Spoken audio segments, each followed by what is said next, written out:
This is 5 on your side at 5. Focused on you. Tonight, advocates for the homeless are demanding support for a growing mental health crisis. This is after 2 men were shot and killed near a homeless camp in downtown St. Louis last week. Thanks so much for joining us. I'm Kelly Jackson. And I'm Mike Bush. Advocates say the incident at 14th and Market was part of an escalating problem that's been growing for some time. 5 on your side's Justina Cornell was at a news conference today about all this, and she joins us now in the newsroom. Justina. Mike and Kelly, today we learned more about that deadly shooting and what led up to it early Friday morning, which happened in front of Memorial Park near City Hall. Now, advocates tell me this involved 2 homeless men with serious mental health issues. Heavenly Father, we do pray that prayers for improvements. Advocates place this cross downtown at the very spot a man was gunned down last week. These are human beings that were shot down. Larry Rice, director of New Life Evangelistic Center, and his outreach team knew the 2 men who died Friday. Rice said both had serious mental health issues. The one that was chased and shot by the other one was known as Rabbit on the Street, or Sharon is his real name. The other one that did the shooting was Cowboy. Rice said Cowboy recently expressed suicidal thoughts. That Friday morning he woke up, found something missing, and accused Rabbit of taking it. Rabbit's a very jovial guy. Those who knew him, saw him around here, knew that he was a jovial man. He was easy to get along with, and he's teasing along with him. So, okay, well, I take it, what are you going to do? And he pulled out the gun and started chasing. Cowboy is accused of shooting Rabbit and then refused to put his gun down as he ran toward a police officer. Rice believes Cowboy wanted to die at the hands of police. Rice also worries more could have been hurt. The danger this puts the general public in all of this. That very same day, 5 on your side captured video of fences going up near 14th and Market as the city shut down the encampment. For all it does is just simply push the problem further away. I would have liked to see the city of St. Louis actively lobbying to get more help for mental health services and the services of the homeless in this community. Outreach coordinator Ray Redlick goes out daily to help the homeless. He said days before he died, they reached out to Rabbit. Reverend Rice gave him a pair of shoes just a week prior to the shooting. We try to build a relationship, and we try to help them in the long run to get off the streets. The city of St. Louis sent a lengthy statement in part saying it's expanded shelter capacity and affordable housing. They also said many of the folks have been offered services from the city and often those were refused, but they acknowledge more needs to be done. Now to some breaking news out of South St. Louis. Police say a teenage boy was shot about an hour and a half ago. This is on Alabama Avenue. The boy is around 14 years old. He was shot in the thigh. He was taken to the hospital. There's no word yet on his condition. We're working on that. Police are investigating what led up to that shooting. And tonight, a man is facing charges for a road rage shooting in University City. Octavian Carr is charged with first-degree assault and armed criminal action. It happened around 8:30 this morning during rush hour on Interstate 170 near Del Mar. Police say the driver was shot in the arm.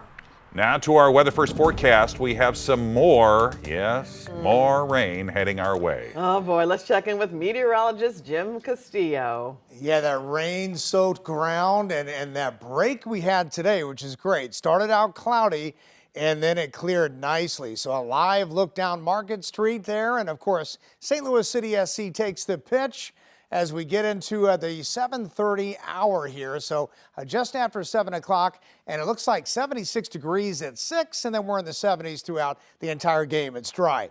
But then later tonight and into tomorrow, rain chances start to ramp up. There's a front approaching us. It really never reaches us.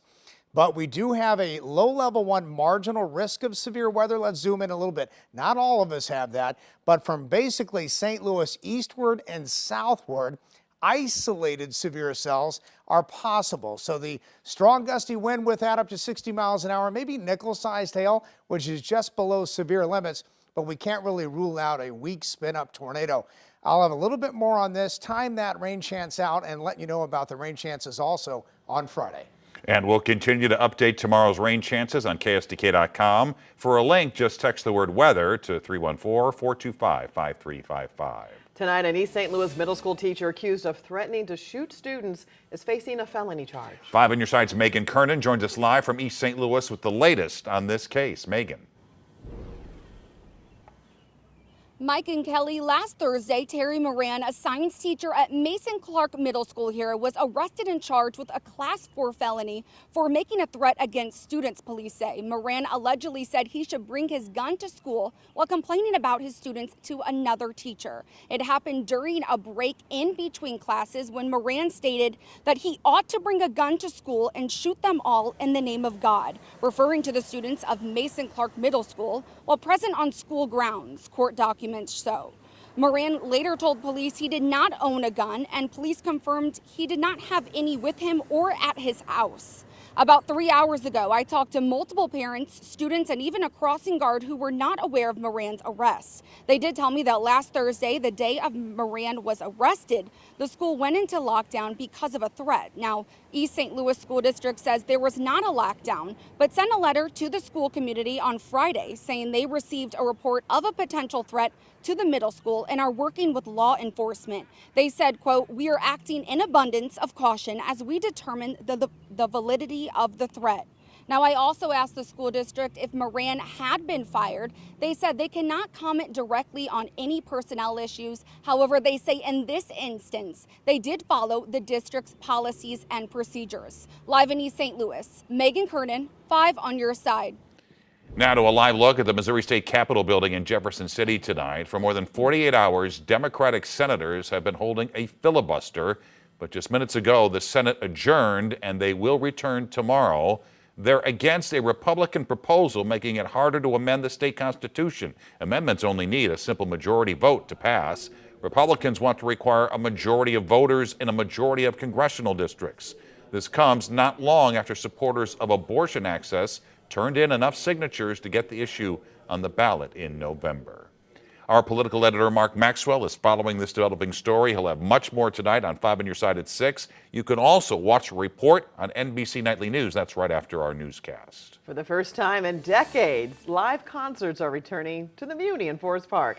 For one night only, you can watch John Legend with the St. Louis Symphony Orchestra. He'll perform some of Legend's biggest hits like Tonight and All of Me, and this would be the first live concert of the Muni in more than 30 years. Other huge artists have played there like Bob Dylan, Whitney Houston, and Sting.